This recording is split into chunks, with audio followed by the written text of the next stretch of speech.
এইভাবে কোথায় লাইন টানছে?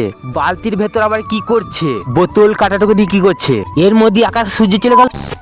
Radhe Radhe, welcome to my new blog video. আকাশে হালকা আলো ফুটতে শুরু করেছে। কালকে বৈকালে বৃষ্টি হয়েছে, তাই আমি পিচটাকে ভালো করে দেখছি আজকে খেলা হবে কি হবে না, কারণ কালকে বৃষ্টি হয়েছে তো দেখতেই পাচ্ছি পিচটা সেরকম কিছু হয়নি। চারিদিকে একদম শান্ত পরিবেশ, খির ডাক আর হালকা ঠান্ডা বাতাসের।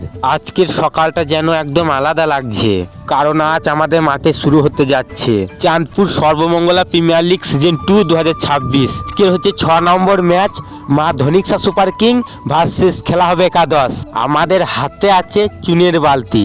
আজকের প্রথম কাজ হলো পুরো মাঠের লাইন টেনে তৈরি করা। ক্রিকেটের আসল মাঠ। প্রথমে আমরা পিচের জায়গাটা ঠিক করি। আমরা বালতি থেকে একটু একটু করে চুন নিয়ে আমরা সাদা লাইন টানতে শুরু করেছি। সবুজ ঘাসের ওপর যখন সাদা চুন পড়তে থাকে তখন দেখতে সত্যি খুব সুন্দর লাগে। মনে হয় যেন কেউ মাটির ওপর ছবি আঁকে।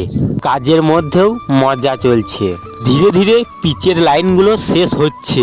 খেলার মাঠে সোনালি আলো পড়ছে, আর সেই আলোতে সাদা চুনের লাইনগুলো আরো পরিষ্কার দেখাচ্ছে। মাঝে মাঝে আমরা থেমে দূর থেকে মাঠটাকে দেখছি। তখন মনে হয় আসলেই ধীরে ধীরে মাঠটা ম্যাচ খেলার জন্য উপযুক্ত হয়ে উঠেছে। কেউ জল খাচ্ছে, কেউ আবার চুনের বালতি ভরছে।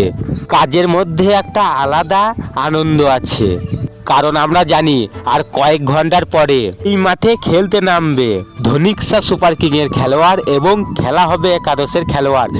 আজ কিন্তু জমজমাট খেলা হবে। আমরা তখন আরো উৎসাহ নিয়ে কাজ করি।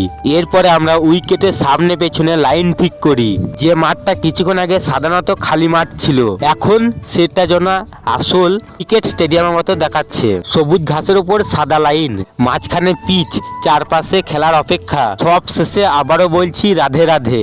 চ্যানেলে নতুন হয়ে থাকলে অবশ্যই চ্যানেলটাকে সাবস্ক্রাইব করবেন, কমেন্ট করে জানাবেন ভিডিওটি কেমন হয়েছে। ভিডিও শেষে নেক্সট ব্লগ ভিডিও